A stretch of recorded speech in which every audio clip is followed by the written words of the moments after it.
بسم الله الرحمن الرحيم. السلام عليكم ورحمة الله وبركاته. اللهم صل على سيدنا محمد الفاتح لما أغلق والخاتم لما سبق الناصر الحق بالحق والهدي إلى صراطك المستقيم وعلى آله حق قدره ومقداره العظيم. اللهم صل صلاة كاملة وسلم سلاما تاما على سيدنا محمد الذي تنحل به العقد وتنفرج بالكرب وتقضى بالحوائج وتنال بالرغب وحسن الخواتيم وصدق الغمام وجه الكريم وعلى آله وصحبه. ورضي الله عن مشايخنا وعن من علمنا. رب اشرح لي صدري ويسر لي أمري واحلل عقدة من لساني يفقهوا قولي. الحمد لله وبه نستعين إن شاء الله. Eh bien, je suis heureux de commencer ce soir la Jumu'ah, cette première Jalsa Muhammadiyya, en souhaitant la bienvenue aux quelques personnes qui sont présents avec nous. Alhamdulillah. Marhaban jami'an, Inch'Allah. J'espère que vous entendez bien, que les conditions techniques sont bonnes. Je demande au premier ou à la première arrivée de bien vouloir se manifester pour préciser les choses parce que j'ai pas de retour pour l'instant. Donc je ne sais pas si... Ah, voilà quelqu'un qui se connecte. 2. Marhaban. 1. Quelqu'un qui est parti. Voilà, c'est ce soir un petit peu un essai technique un petit peu qui nous sert à voir comment peuvent se dérouler ces séances. Le but de cette activité, c'est finalement de permettre une expression peut-être un peu plus vivante qu'à travers des écrits ou des messages. Pour ceux qui connaissent notre action depuis plusieurs années, comme salam, c'est bien. Tout est bon, le son. Barakallahu fik. Ça fait plaisir. Sensoriel, fritouche, je ne sais pas qui c'est, mais en tout cas, marhaban. Ceux qui connaissent notre action depuis quelques années savent que à la fois par le porteur de savoir, le site, et puis ensuite, plus dernièrement, par la création des différentes présences sur Facebook. Le but de notre activité est d'essayer de rappeler, de présenter, de comprendre des bases fondamentales du tasawwuf. Et deuxièmement, de s'intéresser à tout ce qui concerne le début de la voie, le début du rattachement. Et que donc, les références qu'on prendra et l'activité qu'on aura, Inch'Allah, si on voit que c'est intéressant de le faire et que ça puisse être un peu utile, sur cette fenêtre de Jalsa Muhammadiyya, ce sera de développer certains thèmes qui se trouvent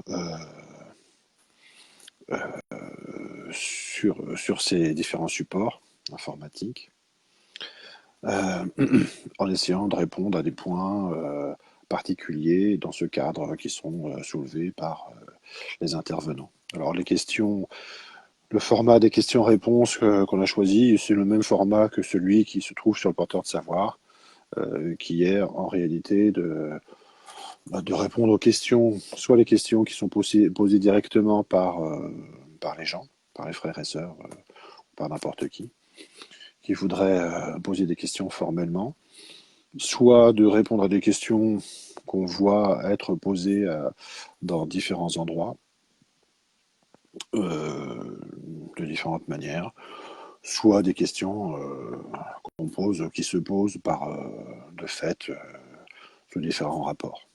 En fait, en réalité, peu importe d'où viennent les questions, c'est pour ça qu'elles sont toujours anonymes en général, à moins que des personnes particulières veulent exprimer leur identité, et puis, enfin, je vois pas tellement l'intérêt. Donc toutes les questions seront posées de manière anonyme, et donc il n'y a pas de souci à se faire là-dessus. Je sais que, comme je me suis déjà exprimé là-dessus d'ailleurs sur le porteur de savoir,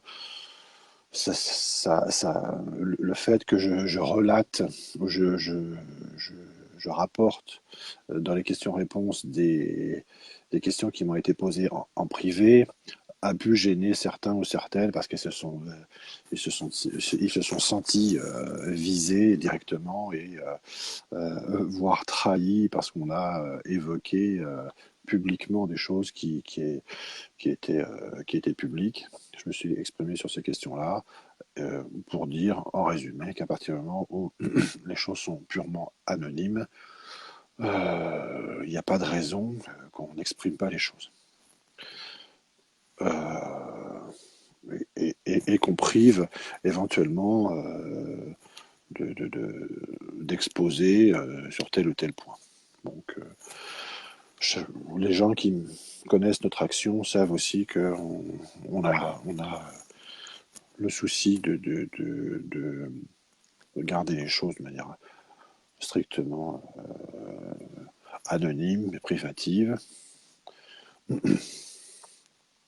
L'avantage, bien sûr, et l'utilité étant que on puisse aborder des points qui justement peuvent être partagés par différentes personnes et c'est la réponse qui importe. Voilà. Charles Tarala. Donc c'est dans cet esprit-là qu'on on essaiera de relayer les questions qui se présentent, Inch'Allah Ta'ala. Bismillah, alors on a quelqu'un d'autre qui est là, eh bien ça fait deux personnes, comme ça on est trois. Marhaban, wa alaykoum assalam, wa rahmatullah, wa barakatuh. Donc la disposition technique, c'est que bien, pendant un quart d'heure, là, pour ce premier test, j'ai choisi de parler comme ça sur un plan fixe, parce que je trouve que c'est plus simple, sous différents rapports. Et, euh, et je peux lire directement les messages qui sont sur l'écran. À la différence peut-être d'autres types de conférences ou d'exposés où ce n'est pas le cas. Et comme ça se trouve être plus direct. Donc je peux lire directement les messages qui me sont envoyés sur mon écran pendant que je vois ce qui est diffusé également. Et j'ai reçu, pour l'avoir sollicité, des questions aussi en messagerie privée. Alors donc, comme je l'ai fait figurer à différents endroits, le plus simple, c'est peut-être d'envoyer sur la fonction Messenger de ma page Facebook ou par le porteur de savoir à titre privé aussi. Euh, pour l'instant, je pense que on donnera priorité aux questions posées en privé parce que c'est plus facile à gérer peut-être. Il y a pas de, les choses sont pas très fixées. Encore une fois, ce soir, on va voir un petit peu comment se déroulent les choses, quels sont les gens qui sont intéressés et comment on peut faire durer cette activité ou pas. Bon, parmi les questions qui ont été posées, oui, je reprécise aussi que cette manière de faire, c'est-à-dire de présenter la Al-Jalsa al-Mohammedia, c'est aussi pour répondre à la situation qui est que, en réalité, de plus en plus de personnes me contactent en privé et ils sont d'ailleurs les bienvenus. Mais il se trouve que en général et souvent, les mêmes questions se présentent parce que les situations finalement même si elles apparaissent parfois un peu particulières ou qu'elles le sont réellement, on a souvent des points communs et des interrogations communes. Et donc, plutôt que de passer tout mon temps à répondre en continu à une, deux ou trois conversations au sein d'une ou deux ou trois conversations dans la journée, j'ai trouvé plus simple de regrouper les choses, ce qui n'exclut pas d'ailleurs que je puisse toujours avoir des échanges en privé. Mais j'ai trouvé que c'était une solution qui permettait de diffuser aussi de manière plus efficace les réponses. Bon, voilà. Par quoi commencer ce soir pour terminer ce premier test? Eh bien, euh, une question qui m'a été posée, mais à laquelle on a déjà répondu sur le porteur savoir, qui est de savoir justement si on peut espérer une progression spirituelle en dehors d'un rattachement, c'est-à-dire en dehors de la réception de l'influence spirituelle, la baraka.